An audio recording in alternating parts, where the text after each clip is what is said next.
Hello and welcome to my review of this here game. Well, it's not a review really. It's more information on. This is a naval battle which I played out, and I'm afraid I wasn't able to show you the whole lot because something happened when I was running. And this will be quite jumpy. It's meant to be filming at 20 frames per second. I have got, I think, the lowest graphic quality on, but I'm recording and things. Okay, in this game, as you can see, I'm taking control of Austria, but I'm just going to pause this for you. And as you can see, I control the Austrians. And in this game, I'm actually using an unbalanced force. I'm using a weaker force, but there's an upside if I just zoom in.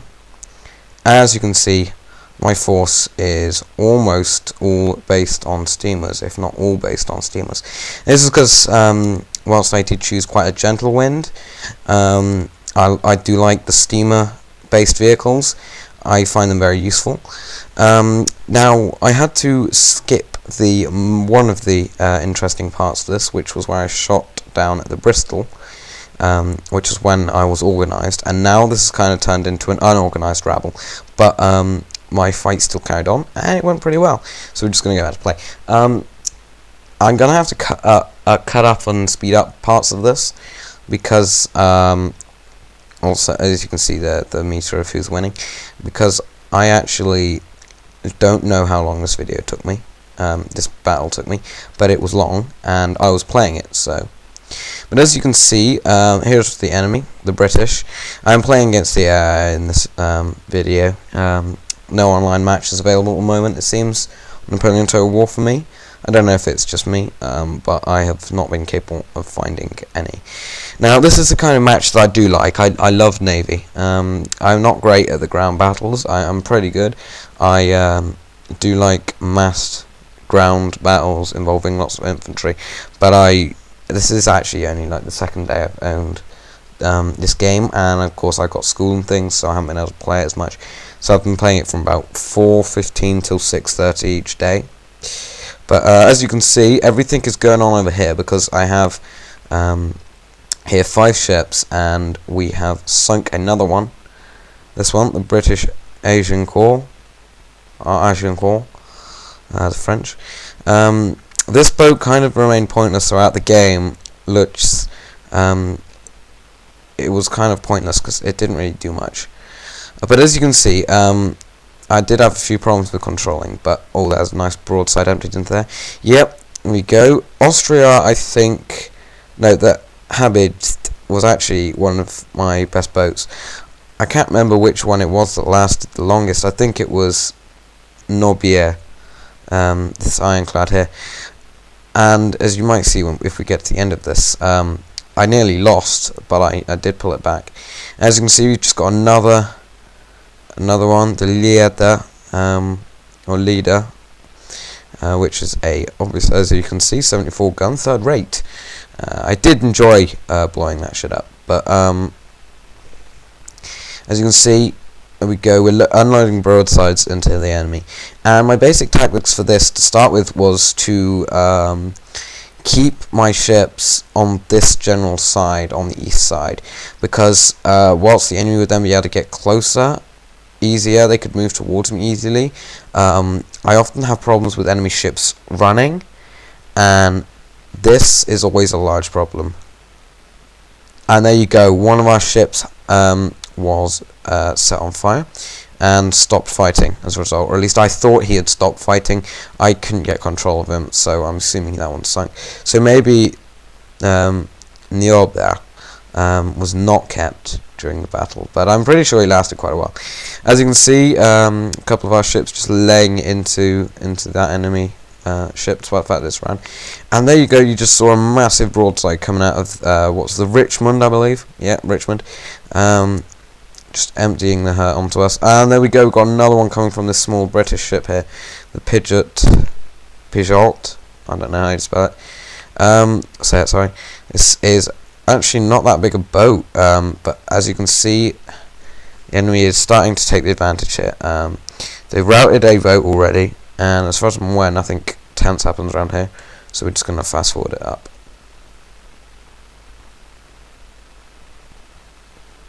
which has actually slowed it down. As you can see, I believe we've just routed this large ship here. Yeah, we just routed the Richmond. My plan for routing the enemy was to target bigger ships, like there's the Bristol in the sea. My plan was to target the Bristol and the Richmond and try and kill their high value ships, whilst also keeping enemy ships on. I kind of wanted to make sure that I wasn't wasting firepower, but I didn't want to repair. So as you can see, the Mirror, which is a 60-gun steamship, quite small, very damaged. I didn't think to save that ship. I didn't think to do the whole repairing, so I think that ship's about to go down. But the Richmond, as you can see, severely damaged, and that's quite good, being 122 guns. I only had a maximum of 80 guns at one point, but their 74 gun third rates were very much a threat. As you can see, there you go, the Mirror was going to fall eventually, wasn't it?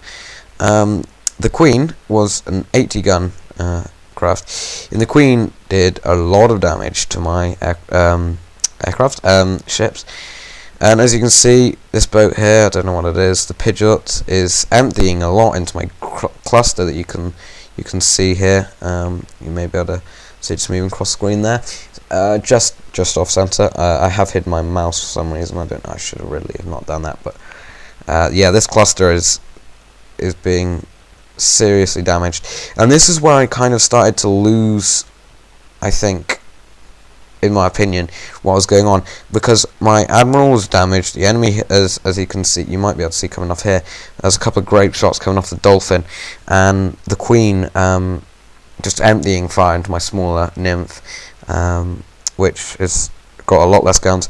That I kind of bought with the remaining of my cash. I went for a high money thing. Oh god, there you go. A ship just exploded. This must be the Bristol. And yeah, the Bristol was seriously damaged, and I do remember that happened quite late on in the game, for me anyway. So as you can see, the Richmond there is becoming quite an obstacle, but the Queen is actually taking quite a beating here out of my habit, but it's still laying the fire into this group, this tightly clustered group you can see in the centre of your screen. And I'm just going to go for a new camera angle, and there we go. That was the Storch emptying a nice blast into the Queen. But as you can see, the Queen is taking very little damage. Kind of took me a while to notice that these green bars are the health on the left, and the green bars on the right of each ship icon was its morale. I think it is anyway. I may be wrong. But as you can see, the Pidgeot is running rings around my craft, quite literally, and yet again, the Niob kind of ran off, and I thought it had been destroyed. And there we go. We just lost one of our ships. I'm not sure what it was. It just exploded. But as we got the Mirror, which is surrendered now, and it's not going to come back. But now we're starting to bring in these ships back here. So the Dolphin, the Shannon, all the third rates, the 80 gun, their third rates are starting to come into the action. Hermione is being absolutely destroyed, as you can see by its little bar. But my ships are high health at the moment, but they are being hit really hard. And as you can see, the Pidgeot will eventually go down. But the Queen, I believe, actually was quite tough. This ship, the Kyrg, actually I believe it is. Kyrg, that's the one. Kyrg. I do German, but you know. That ship was quite a useful ship, but it just got smashed. And as you can see, the Shannon emptying a nasty broadside into my Austria, my Noble Nobel ironclad, and the Habit, which has actually got quite a lot of health. I'm not really sure. Oh, it's on fire. That would explain why it's got the flashing thing. It kept up the fight with the Dolphin for quite a while, but the fire damage ultimately meant that, and the reload time meant it was not going to be doing well.